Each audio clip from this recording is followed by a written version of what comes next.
sommes ici dans le cadre de la journée de la CNES consacrée à un sujet particulièrement vaste qu'on appelle CITES.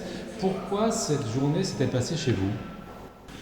Eh bien, comme vous le savez, notre musée d'histoire naturelle comporte un grand nombre de collections de zoologie notamment, donc les animaux, mais aussi de la botanique. Et une grande partie des collections sont touchées par les réglementations CITES, la réglementation internationale d'ailleurs, et nationale également. Et en quoi est-ce que cette réglementation intervient dans le cadre de la gestion du musée, par exemple ? Ça intervient notamment dans le cas des acquisitions, puisque à chaque fois qu'on veut acquérir un objet, on est obligé de se référer à la réglementation, et notamment à la réglementation en termes de protection de la nature. Ce qui fait que toutes les acquisitions, quand on fait une acquisition, on doit vérifier le statut de l'animal et vérifier s'il fait ou non l'objet d'un CITES. D'accord. Quel est le rapport que le musée entretient avec les experts et ou les marchands ?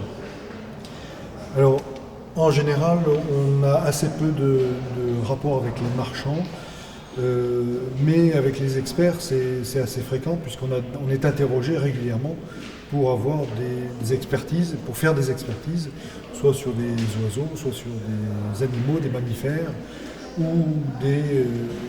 tout autre animal qui pourrait faire partie des CITES. Dans le cadre de votre intervention tout à l'heure, pourriez-vous nous faire un résumé des points fondamentaux que vous avez évoqués ? L'idée était de présenter le musée et ses collections, et le fait que les collections, que les musées, que notre musée en particulier, mais tous les musées d'histoire naturelle également, sont concernés par les lois de protection de la nature et qu'à ce titre, nous ne sommes absolument pas exemptés de la réglementation et des lois qui nous sont imposées.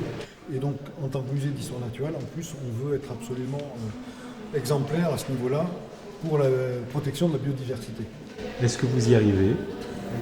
Alors, vu que nous avons des collections énormes, c'est extrêmement compliqué, mais à chaque fois qu'on fait une acquisition, on fait le maximum pour avoir la réglementation avec nous. Vous nous rappelez en 2 mots l'histoire du musée ? Le musée d'histoire naturelle est un musée plus que bicentenaire, puisqu'il a ouvert ses portes en 1810 dans un ancien bâtiment sur le cours des 50 Toutages à Nantes.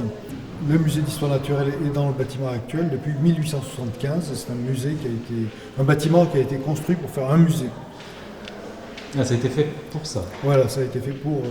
Avec quelle idée derrière ? C'était les Lumières, l'idée c'était une idée encyclopédique, post-révolutionnaire, ouvrir la science au plus grand nombre, mais aussi faire l'inventaire de la biodiversité. Enfin, on ne parlait pas de biodiversité à l'époque, mais faire l'inventaire du monde vivant et montrer au plus grand nombre la diversité et la complexité du monde vivant.